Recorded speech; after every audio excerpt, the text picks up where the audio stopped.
L'enquête de l'OMS n'était pas indépendante. Elle était façonnée et influencée par la Chine. Des scientifiques en conflit d'intérêts. Vous ne pouvez pas demander à quelqu'un qui est directement impliqué financièrement et scientifiquement de faire une enquête de ce style. Les origines du virus, des révélations troublantes. Deuxième partie. Bienvenue à Découverte.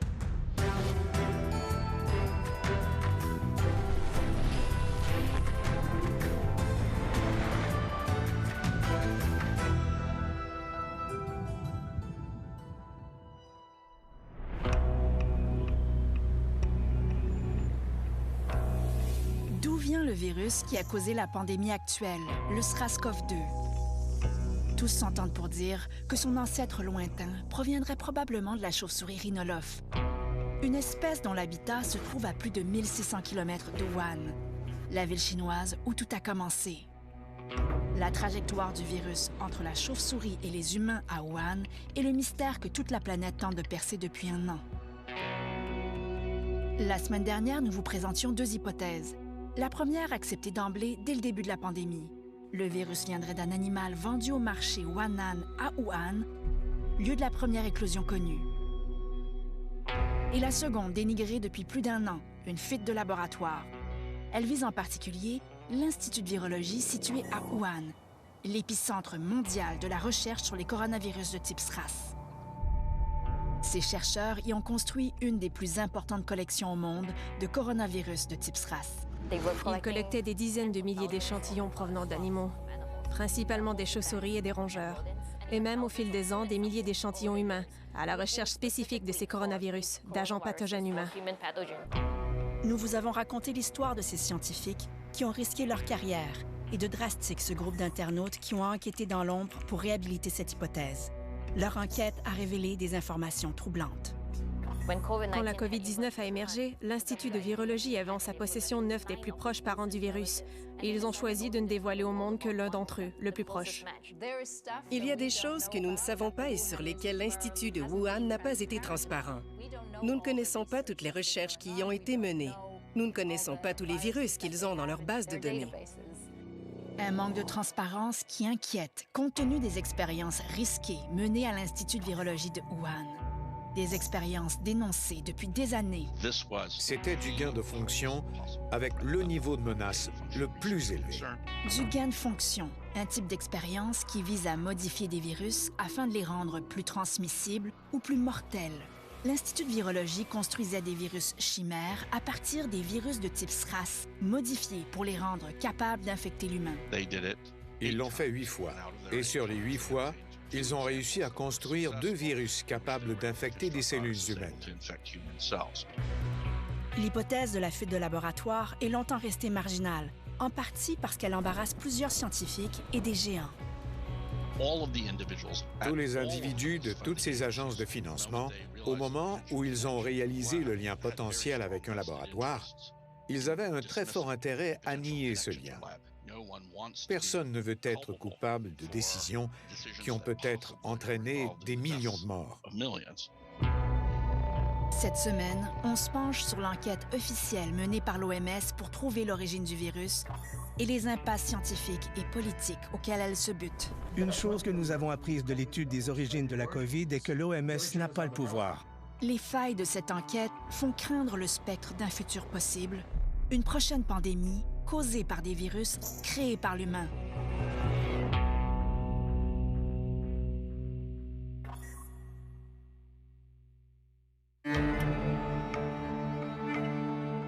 En avril 2020, l'Australie est le premier pays à mener la charge. Elle presse l'OMS de mener une investigation indépendante sur l'origine du virus. We must do all we can to understand what happened. La Chine en est offusquée. Elle pénalise l'Australie par des sanctions commerciales. Le ton est donné. L'environnement actuel n'est tout simplement pas propice, c'est mon point de vue. Lin Fawang est un des plus grands experts du SRAS au monde. Il a investigué sur l'origine de toutes les récentes épidémies issues de la chauve-souris. Le Nipah, le MERS, le SRAS et à présent le SRAS-CoV-2. Pour lui, ce nouveau coronavirus est d'origine naturelle. Reste à en trouver la source. La recherche de l'origine du virus est déjà très compliquée. Ne serait-ce que la science, juste la science.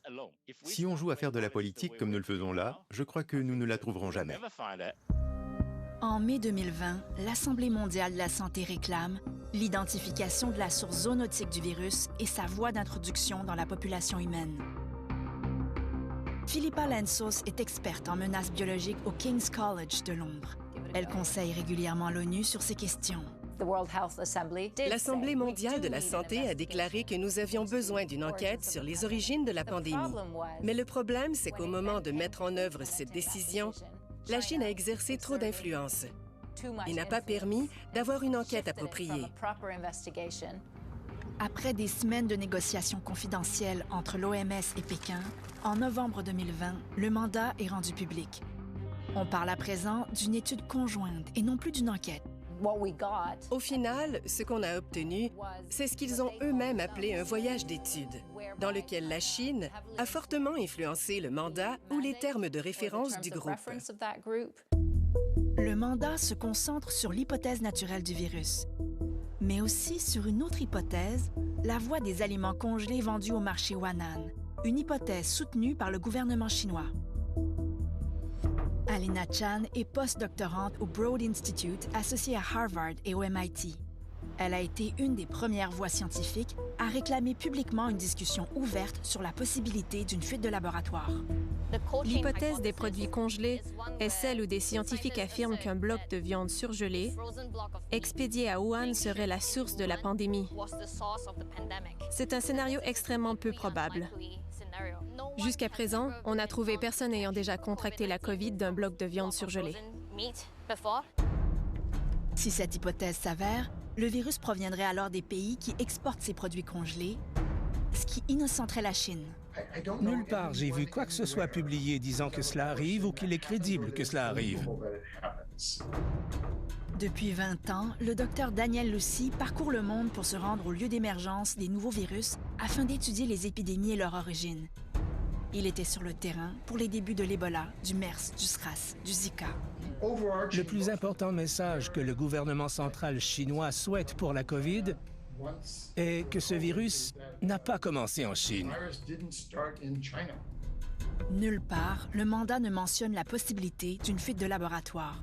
Ils ont eux-mêmes dit qu'ils n'étaient pas vraiment là pour étudier l'hypothèse de la fuite de laboratoire, que de leur point de vue, cela ne faisait pas partie de leur mandat.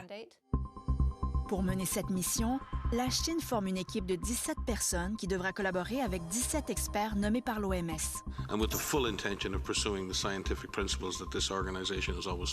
Mais l'OMS accorde à la Chine un droit de veto sur le choix des membres de sa propre équipe. Les expertises du groupe se concentraient principalement sur les zoonoses, sur l'épidémiologie et même sur les aliments congelés. Et cette équipe ne comptera aucune expertise spécifique en biosécurité. De toutes les candidatures américaines proposées, une seule sera retenue. Peter Daszak, président de EcoHealth Alliance, un partenaire financier de longue date de l'Institut de virologie de Wuhan. Il avait aussi orchestré cette lettre qui qualifiait de complotiste la théorie d'une fuite de laboratoire. Il y avait des conflits d'intérêts évidents à l'intérieur même de la délégation OMS. Les virologues français Étienne de Crolly et Bruno Canard étudient le virus SRAS-CoV-2. Et depuis le début de la pandémie, ils défendent la nécessité d'étudier toutes les hypothèses sur l'origine du virus. Vous ne pouvez pas demander à quelqu'un qui est directement impliqué financièrement, personnellement et scientifiquement de faire une enquête de ce style. Peter Daszak doit défendre sa participation à l'étude à répétition. So I happen to be one of the few people in the world who's been working in China for, 15 years now on coronaviruses of bat origin, which this almost certainly is. So it makes sense that I'm part of the team. Janvier 2021, un an après le début de la pandémie, l'équipe internationale d'enquêteurs arrive enfin à Wuhan. Elle y restera 4 semaines, dont 2 en quarantaine. Tout était planifié pour eux par l'équipe chinoise et le gouvernement. Ils n'ont jamais été laissés seuls dans la pièce avec qui que ce soit. Ils ont aussi fortement influencé ce qu'ils pouvaient voir sur le terrain en Chine. À quels dossiers ils avaient accès, dans quelles installations ils pouvaient se rendre, à qui ils pouvaient parler. Ils visitent des hôpitaux et laboratoires de Wuhan, un musée commémorant la guerre de Wuhan contre le virus, les marchés de Wuhan, dont Wan'an, alors fermés. Au cœur de ce voyage, des échanges avec les chercheurs chinois. Ils leur présenteront le travail fait par plus de 1000 experts et travailleurs de la santé chinois, avec des limites majeures. Les scientifiques chinois ont collecté les données et sont les seuls à y avoir eu accès. Alors tout ce qu'ils ont vu, c'est l'analyse de l'équipe chinoise, mais ils n'ont jamais pu voir les données elles-mêmes. C'est avec cette escorte qu'à la fin de leur mission, ils visitent l'Institut de virologie. Ils n'ont pas posé les questions, n'ont pas vu ce qu'on aurait voulu qu'ils voient, n'ont pas demandé les dossiers, etc. En gros, ils ont demandé à l'Institut, est-ce que le virus vient d'ici? Et l'Institut a dit, non, il ne vient pas d'ici. Et c'est ce qu'ils ont écrit dans le rapport. Voilà toute l'étendue de l'enquête. Le rapport final de la mission est publié en mars 2021. We took a systematic approach to look at all these hypotheses, putting arguments for and against, and assessing the likelihood. L'étude conclut qu'une fuite de laboratoire est extrêmement peu probable. Elle est jugée moins plausible que la voie des aliments congelés qui est qualifiée de possible. Une transmission directe de la source animale à l'humain est dite possible à probable. Une origine naturelle via un hôte intermédiaire, un animal inconnu, est jugée probable à très probable. Lin-Fa Wang défend ce rapport. Il y a 17 ans, je faisais partie de la même mission pour le premier SRAS. Notre rapport était loin d'être aussi complet que celui pour le SRAS-CoV-2. Alors les conclusions de l'OMS sont très claires, n'est-ce pas? Mais est-ce qu'on avait assez d'informations pour en arriver à ces conclusions? Évidemment, oui. Ce sont des chercheurs de très haut calibre. Mais immédiatement après la présentation des conclusions de la mission, dans un volte-face inattendu, le directeur général de l'OMS en reconnaît les faiblesses. La Chine n'a pas partagé adéquatement ces données et l'hypothèse de laboratoire pas assez étudiée. All hypotheses will be on the table and will need further study. Nous avons demandé une entrevue à tous les enquêteurs internationaux de la mission ainsi qu'à l'OMS. Tous sans exception ont décliné notre invitation. Les faiblesses du rapport sont immédiatement dénoncées par une quinzaine de pays, dont le Canada et les États-Unis. It lacks crucial data, information, it lacks access, it lacks transparency. Et dans le Wall Street Journal, une vingtaine de scientifiques remettent en question les conclusions, dont Bruno Canard et Étienne de Crolly. Ce rapport dit que l'hypothèse de l'accident de laboratoire est très très improbable, mais il n'y a pas d'éléments finalement factuels qui documentent cette conclusion. Car si l'origine du virus est bien naturelle, il devrait se trouver des traces de son parcours. Quels sont donc les indices trouvés sur le terrain qui soutiennent cette hypothèse?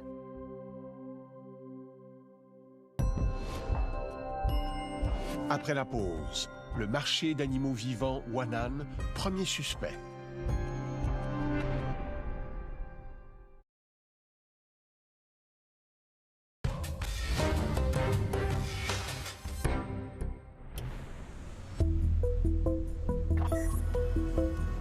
Le marché Wan'an au cœur de Wuhan. Dès le départ, il est considéré comme le lieu d'origine du SRAS-CoV-2. Tout portait à croire que le virus se serait transmis à l'humain par l'intermédiaire d'un animal vendu au marché. C'est là où aurait été infecté le patient zéro. Mais d'entrée de jeu, les enquêteurs de l'OMS questionnent le véritable rôle du marché. Dans leur rapport, ils relèvent plusieurs signes laissant croire que le virus était plus répandu en décembre 2019 que ce qui était rapporté. Et ce, bien avant l'éclosion au marché Wan'an. Already at the time of those early cases was some virus diversity telling us there was some chains of transmission missed. So we have to dig back a little bit further. L'une des plus grandes questions est quand est-ce que cette pandémie a commencé? Et il y a un moyen de trouver la réponse. L'un d'eux, demandé par l'équipe de l'OMS, est l'accès à la banque d'échantillons de sang. Le Wuhan Blood Center recueille plus de 200 000 dons par année qui pourraient révéler si le virus circulait avant les premiers cas rapportés. La réponse pourrait aussi se trouver dans les 76 000 dossiers médicaux de patients ayant consulté des hôpitaux de Wuhan à l'automne 2019. Mais la Chine a refusé cet accès aux enquêteurs, invoquant des raisons de confidentialité. Elle leur promet des analyses approfondies qui sont encore à ce jour non disponibles. Devant cette impasse, les enquêteurs ne peuvent que se tourner vers le marché Wan'an, pour beaucoup encore le lieu d'émergence du virus le plus probable. De nombreux scientifiques continuent à insister que le virus devait provenir du marché, qu'il ne restait qu'à trouver l'hôte, l'animal intermédiaire. Cet animal, l'hôte intermédiaire, porterait alors le virus progéniteur ou proximal, le parent immédiat du SRAS-CoV-2. Le virus progéniteur est le parent très similaire au SRAS-CoV-2. À quel point similaire? Au moins 99%. En fait, 99,99%. Pour l'épidémie de MERS en 2013, l'hôte intermédiaire était le dromadaire. Pour le premier SRAS, c'était la civette palmiste vendue dans les marchés. Les meilleurs candidats sont les pangolins, les chiens viverins et les civettes, car ils ont été impliqués dans l'épidémie du premier SRAS. Le problème, c'est que la Chine a toujours soutenu qu'aucun mammifère vivant était vendu au marché Wan'an. Le rapport de l'OMS dit qu'on leur a donné 2 témoins qui ont déclaré n'avoir jamais vu de mammifères vendus au marché, et ce, malgré qu'ils fréquentaient le marché depuis plus de 20 ans. Sans autre vérification, les enquêteurs affirment dans leur rapport n'avoir trouvé aucune preuve de la présence de mammifères vivants au marché en 2019. Pour moi, j'ai encerclé ça, souligné, surligné en rouge, en jaune. C'est simplement pas vrai. Et beaucoup de gens savaient que ce n'était pas vrai. Et si l'équipe de l'OMS ne le savait pas, je veux dire, il y a ce que vous soupçonnez versus ce que vous savez. Le 7 juin dernier, une nouvelle étude secoue la crédibilité du rapport de l'OMS. Entre 2017 et 2019, elle recense de nombreuses espèces de mammifères vivants en vente dans une dizaine d'étals au marché. Photos à l'appui. L'équipe de l'OMS se demandait « Pourquoi ne nous l'avez-vous pas dit plus tôt? Nous n'aurions pas passé tout ce temps à étudier les blaireaux-furets congelés. » Parmi les mammifères retrouvés, des chiens viverins, des civettes palmistes, des visons. Des animaux susceptibles au SRAS-CoV-2 ou impliqués dans la propagation du premier SRAS. C'est l'indice qu'attendait Robert Garry. Ce virologiste est un expert des maladies émergentes. Il fait partie des premiers à avoir examiné les séquences génétiques du SRAS-CoV-2. Pour lui, aucun doute, ce virus vient de ce marché. C'est un indice très important. C'est presque trouver l'arme du crime. Maintenant, on sait, contrairement à ce que l'on croyait, que ces animaux étaient dans ces marchés. Comment faire confiance à la Chine pour quoi que ce soit d'autre quand, clairement, objectivement, de manière vérifiable, ils ont affirmé le 30 mars qu'ils ne pouvaient trouver aucune preuve de la présence de mammifères vivants? Mais pour démontrer hors de tout doute que le virus est issu du marché, il aurait fallu tester ces animaux vivants et trouver des traces du SRAS-CoV-2. Or, le 31 décembre 2019, les autorités chinoises ont forcé la fermeture du marché et sa désinfection. Pour des raisons de santé publique, oui, il fallait nettoyer le marché, le stériliser et probablement le fermer. Et c'est ce qu'ils ont fait. C'était à 100% la bonne chose à faire. Mais on se retrouve dans une situation où nous n'avons pas pu isoler les virus provenant des animaux de ce marché. Le Centre de contrôle des infections chinois, le CDC, déclare qu'avant cette désinfection, 336 échantillons ont été prélevés sur les animaux du marché et testés. Tous se sont révélés négatifs. Je comprends du rapport de l'OMS que les 336 échantillons ont tous été prélevés sur des carcasses d'animaux congelés du marché de Wan'an et que leurs tests ont été négatifs. Mais puisque la Chine n'a jamais admis que des mammifères vivants étaient en vente au marché Wan'an, elle ne peut donc admettre en avoir testé. Mais l'élément important qu'il manquait, et qu'il manque encore à ce jour, ce sont les données sur des animaux infectés de ce marché ou de tout autre marché. On n'a pas rapporté un seul animal portant le SRAS-CoV-2 depuis le début de l'épidémie. Que faire alors pour démontrer l'origine naturelle du virus? L'autre piste à suivre est celle de la chaîne d'approvisionnement du marché Wan'an. Mais selon des témoignages d'éleveurs et de trappeurs chinois, très tôt, la Chine a ordonné la vente ou l'abattage des bêtes. Certaines fermes qui faisaient ce commerce ont été fermées. Il y a eu un blocage total de l'information. Impossible d'échantillonner ces animaux. Les gens se plaignent du manque de transparence à l'Institut de virologie de Wuhan. Je dirais qu'il y a un manque de transparence égal et probablement plus important encore sur ce commerce d'espèces sauvages. Les scientifiques chinois rapportent avoir testé 80 000 animaux sauvages et d'élevage. Et aucun d'entre eux ne possède une quelconque trace de SRAS-CoV-2, que ce soit du matériel génomique ou des anticorps. Nous n'avons simplement aucune preuve d'un hôte intermédiaire. Nous ne pouvons pas trouver la source animale proximale de ce virus. Et tout le débat est là et toute la question est là. C'est comment ça se fait qu'on n'a pas identifié cet hôte intermédiaire alors qu'on a échantillonné plus de 80 000 échantillons. Est-ce qu'il y a des trous dans la requête de l'échantillonnage? Est-ce qu'on n'a pas échantillonné aux bons endroits? Rien n'indique que ces tests ont été menés de manière systématique sur les fournisseurs et les chaînes d'approvisionnement du marché Wannan. D'ailleurs, le rapport de l'OMS en fait sa recommandation pour la prochaine étape d'une éventuelle enquête.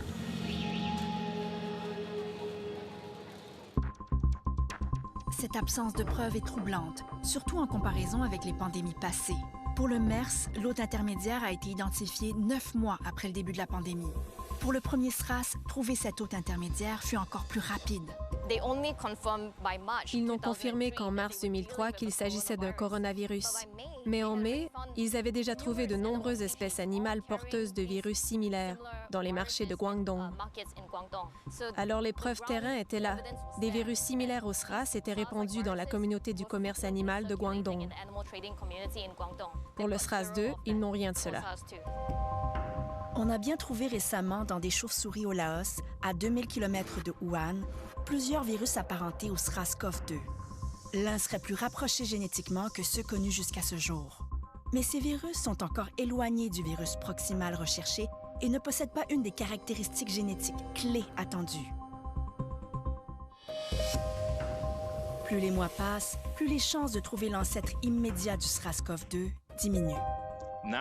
À présent, la recherche de l'hôte intermédiaire est devenue extrêmement compliquée à cause de la transmission d'humain à animal.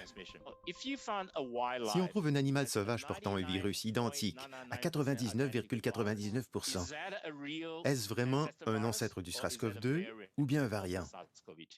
Alors notre tâche est devenue vraiment plus difficile. Les échantillons de la banque de sang de Wuhan ne sont conservés que 2 ans. Les animaux d'élevage meurent. Les indices s'évaporent. Je crois qu'ils se sont évaporés pendant la nuit. Le soleil se lève et les indices ont disparu. Ils ont disparu maintenant. Ça fait 18 mois. Malgré cet effort international, le flou plane encore sur les premiers moments de cette pandémie qui a causé plus de 4 millions de morts. Les clés sont détenues par la Chine. Sans sa coopération, la recherche de l'origine du virus en arrive à une impasse. We are asking actually China to be transparent, open and cooperate. Les pays qui essaient d'en faire un enjeu politique, ce sont ceux qui ne veulent pas connaître l'origine du virus. Car si vous voulez trouver son origine, vous ne prenez pas cette approche. C'est ce que l'OMS leur demande. Voulez-vous vraiment connaître l'origine du virus ou voulez-vous juste faire de la politique?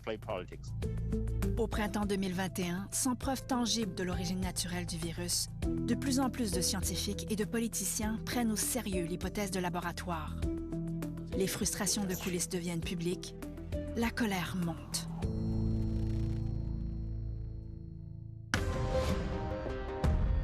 Après la pause, des expériences risquées dans des conditions de biosécurité insuffisantes.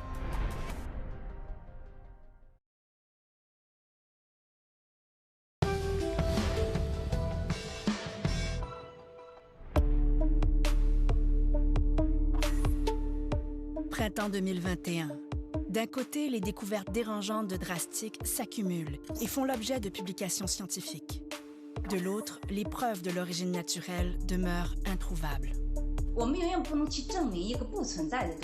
Le principal argument qui demeure, la confiance inébranlable de grands virologistes envers Shi Zhengli.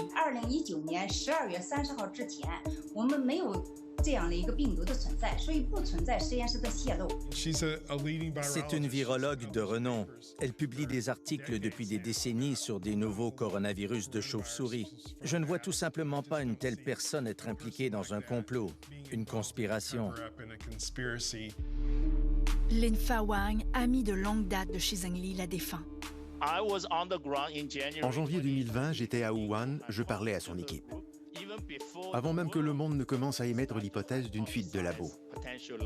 J'ai posé les questions, j'ai moi-même mené l'enquête et j'ai été convaincu qu'il n'y avait aucune possibilité. Cette pandémie est d'une telle ampleur que nous ne pouvons pas simplement nous contenter de la parole d'une scientifique. Donc faites confiance, mais vérifiez, n'est-ce pas? Alina Chan organise une lettre réclamant une véritable enquête internationale avec une attention égale portée à la fuite de laboratoire. L'OMS a fait de son mieux. Elle a employé une approche douce avec la Chine. Ça n'a pas fonctionné. Alors beaucoup de scientifiques, quand ils ont vu les résultats, se sont dit « Nous avons vraiment besoin d'une enquête crédible pour trouver la réponse ». Cette fois, Alina Chan n'est plus seule. Des scientifiques de renom unissent leur voix à la sienne. En mai 2021, la lettre est publiée dans la prestigieuse revue Science. Cet appui formel des scientifiques pour la thèse de la fuite de laboratoire marque un point tournant dans la discussion publique. There was a premature push to reduce one of the options, like the lab theory. 2 semaines plus tard, le nouveau président américain, Joe Biden, donne 90 jours au service de renseignement pour enquêter sur les véritables origines du virus. Today, the president asked the intelligence community to redouble their efforts to collect and analyze information that could bring us closer to a definitive conclusion. Mais admettre qu'une fuite est possible, c'est forcer l'ouverture de la boîte de Pandore. L'examen de conscience a lieu en particulier aux États-Unis, le moteur financier mondial de la recherche sur le gain de fonction. Des modifications génétiques parfois risquées sur des virus dangereux, pourtant dénoncés depuis plus de 20 ans. Gain-of-function research, as you know, is juicing up naturally occurring animal viruses to infect humans. En février 2021, au Sénat, le Dr Anthony Fauci est confronté sur le financement américain des expériences de gain de fonction à l'Institut de virologie de Wuhan. For years, Dr. Ralph Baric, a virologist in the U.S., has been collaborating with Dr. Shi Zhengli of the Wuhan Virology Institute, sharing his discoveries about how to create superviruses. This gain-of-function research has been funded by the NIH. Le sénateur Rand Paul fait référence à ces articles scientifiques. L'un publié en 2015, mené aux États-Unis en collaboration avec l'Institut de virologie de Wuhan, et l'autre publié en 2017, mené à Wuhan. Dans les deux, il est écrit que ces études sont financées par le NIAID, dont Anthony Fauci est le directeur.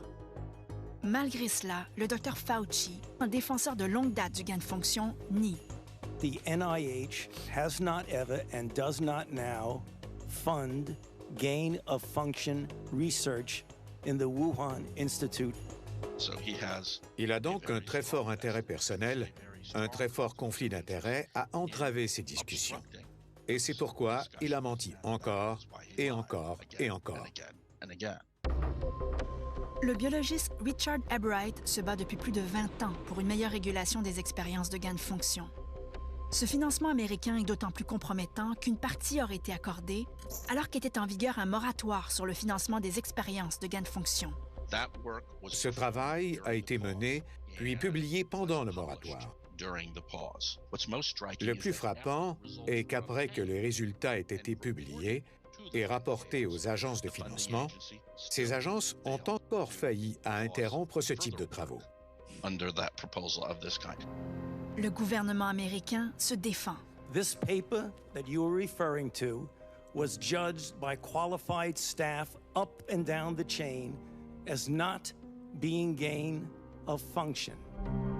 C'est une bataille de définition. Take an animal virus and you increase its transmissibility to humans, right. You're saying that's not gain of function? Yeah, that is correct. And Senator Paul, you do not know what you are talking about, quite frankly. Lin-Fa Wang siège sur le comité consultatif scientifique de l'Institut de virologie de Wuhan. Il refuse de qualifier leurs expériences de gain de fonction. Je n'aime pas le terme gain de fonction. Nous modifions certaines composantes génétiques pour voir comment se comporte le virus. Le gain de fonction, c'est que vous modifiez délibérément le virus tout en sachant qu'il deviendra plus virulent. Richard Ebright, comme d'autres, est en désaccord. Le moratoire a utilisé pour définition les activités de recherche pour lesquelles il est raisonnable d'anticiper une augmentation de la transmissibilité ou de la pathogénicité d'un virus, de la grippe, du SRAS ou du MERS. Ce qui importe, ce n'est donc pas ce que les résultats sont, mais plutôt ce que les résultats pourraient être. Est-ce que c'était pour vous du gain de fonction? Yes. Simon Wayne Hobson dénonce les risques de la recherche sur le gain de fonction depuis plus d'une décennie. Vous utilisez les manipulations de laboratoire pour faire un virus qui n'infecte pas l'homme, qui est par vous, votre intervention est désormais infectieux pour l'homme. Ça, c'est gain of function. Pour plusieurs, le financement de l'Institut de virologie de Wuhan pendant ce moratoire est la preuve d'un laxisme du gouvernement américain. Et Richard Ebright a recensé plusieurs autres brèches.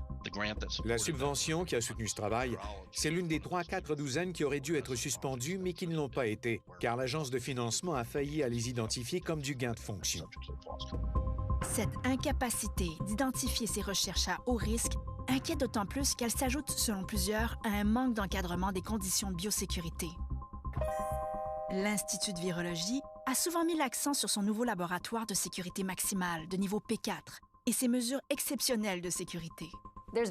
Il y a eu beaucoup d'attention médiatique sur les laboratoires de niveau P4, les laboratoires de sécurité maximale. Mais ces recherches dont nous discutons ici n'ont pas eu lieu dans ces laboratoires. Elles ont eu lieu à des niveaux de sécurité inférieurs, en P2 et P3. De l'aveu même de Shi Zhengli en entrevue. Et selon ses publications, ces recherches sont menées en P2 seulement. Lorsque Drastic attire l'attention sur ces conditions, c'est le choc. Au niveau P2, vous portez un sarrau de laboratoire, des gants, des lunettes. Ce n'est pas très différent d'un laboratoire universitaire ou de dentiste. C'est un niveau de sécurité très bas. Un laboratoire P2 est totalement inadéquat pour des travaux avec un virus qui a les caractéristiques de transmission du SARS-CoV-2. C'est totalement inadéquat pour tout agent pathogène potentiellement pandémique qui se transmet par aérosol. Ici, vous avez les plus grands virologues qui tentent délibérément de rendre ces virus plus dangereux, qui réussissent à le faire et qui acceptent malgré tout qu'ils peuvent le faire à un niveau de sécurité plus bas que le maximum. Aucune loi n'empêche les chercheurs de mener ces expériences parmi les plus risquées qui existent dans ces laboratoires de moindre sécurité. Donc, travailler au niveau P2 ne violait aucune loi. Ça ne violait même aucune directive. C'était tout simplement placer ses propres intérêts au-dessus des intérêts du reste de la planète. Et rien ni personne ne force ces laboratoires à divulguer la nature de leurs travaux, leurs carnets de notes et les accidents survenus. Des pratiques qui auraient permis de lever le doute sur les expériences menées à l'Institut de virologie. Il n'y a aucune règle ou réglementation internationale autour de ce type de recherche. Ce n'est donc pas qu'ils ne l'ont pas divulgué à un organisme international. Il n'y a aucune obligation pour ce laboratoire de le divulguer au niveau international. Et il y a lieu de s'inquiéter des conditions de biosécurité à l'Institut de virologie de Wuhan, comme l'ont révélé des câbles diplomatiques américains divulgués par le Washington Post. Ils révèlent une inquiétude profonde d'ambassadeurs américains à Pékin. Le 19 janvier 2018, ils notent un manque important de techniciens adéquatement formés pour opérer les laboratoires. On sait aussi que la mise en place de ces établissements à haut niveau de biosécurité est plus récente en Chine et qu'il y a eu moins de temps pour qu'une culture de biosécurité ne se développe. Cet été, l'espoir de trouver une réponse était entre les mains du service de renseignement américain. En août, après 3 mois d'enquête, ils déposent leur rapport.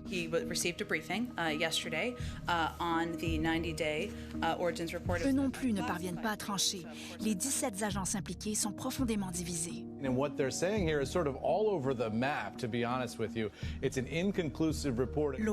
veut entamer une phase 2 à la recherche de l'origine du virus. And we need information on what the situation of these labs was.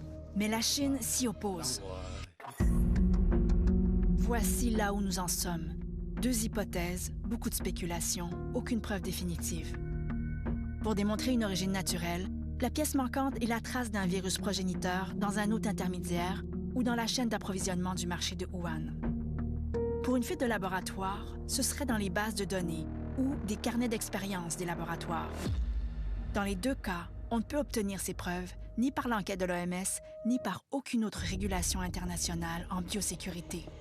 C'est ce que nous avons appris de l'étude des origines de la COVID, c'est que l'OMS n'a pas le pouvoir d'investiguer.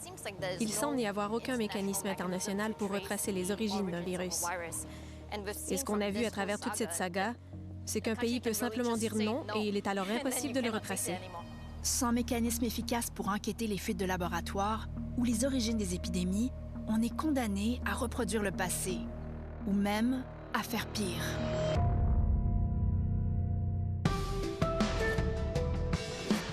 Après la pause, prévenir la prochaine pandémie.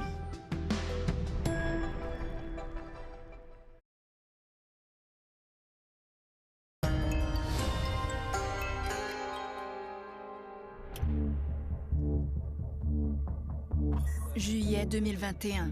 C'est au tour de Pékin de réclamer à l'OMS une investigation. Cette fois, des laboratoires américains.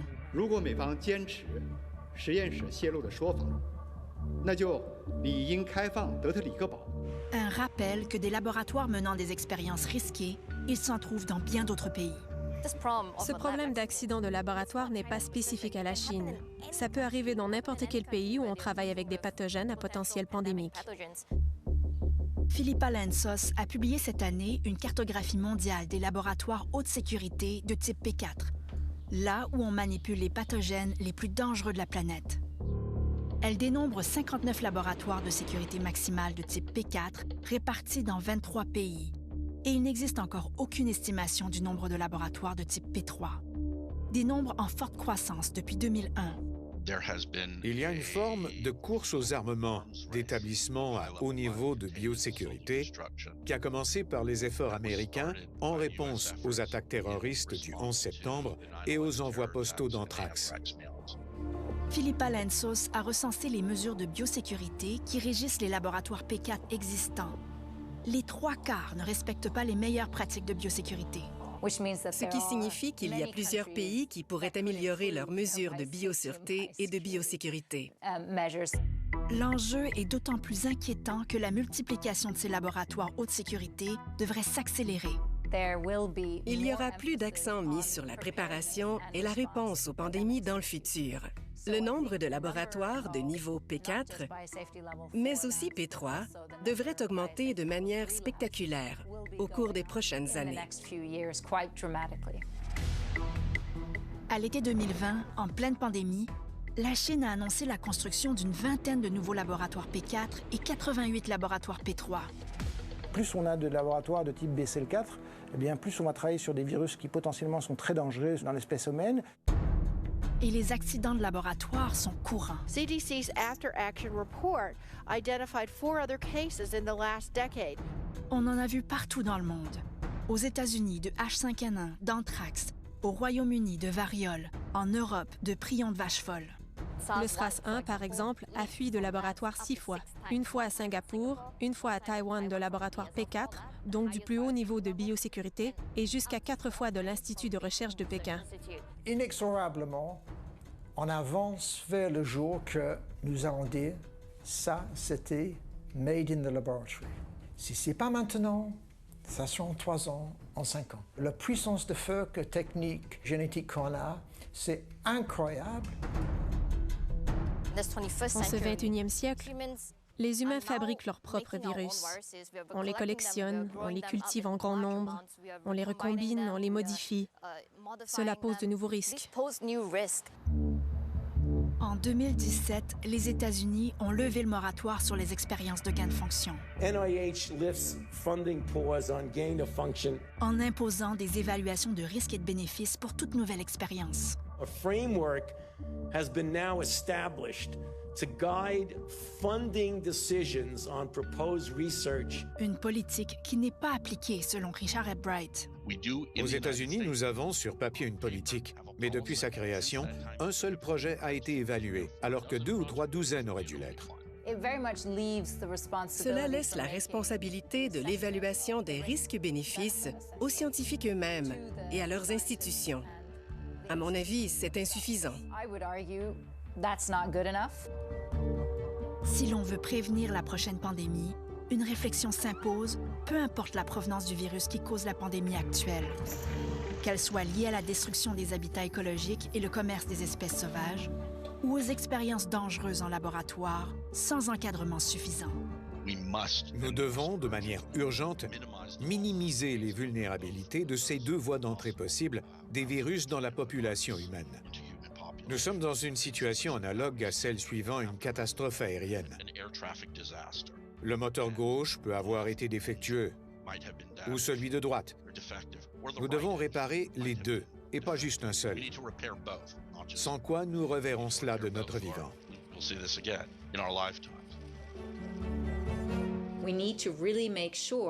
Nous devons nous assurer, tant nationalement qu'internationalement, que nous disposons de mécanismes solides de surveillance des risques biologiques, qu'ils sont correctement appliqués et qu'on développe des cultures de biosûreté et de biosécurité où les chercheurs sont conscients des risques des recherches qu'ils mènent.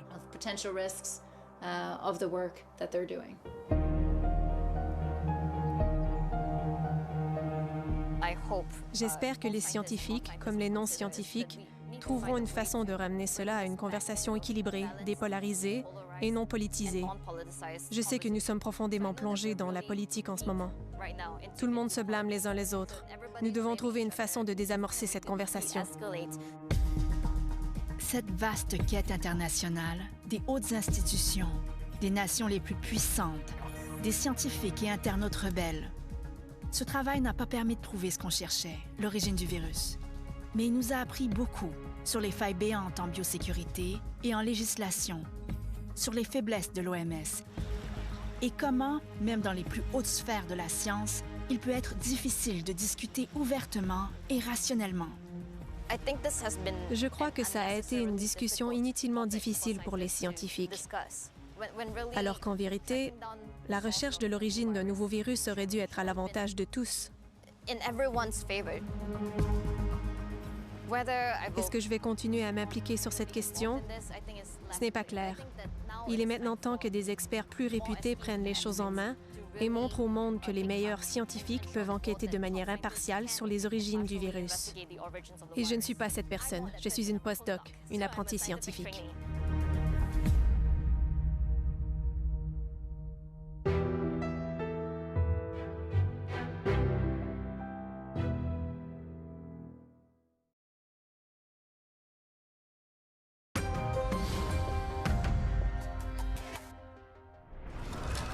La semaine prochaine, à Découverte, changement climatique, les faits. En 2018, on a battu les records de feux de forêt dans le monde entier.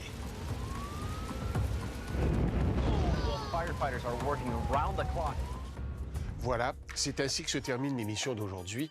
De la part de toute l'équipe, merci d'avoir été là. Bonsoir.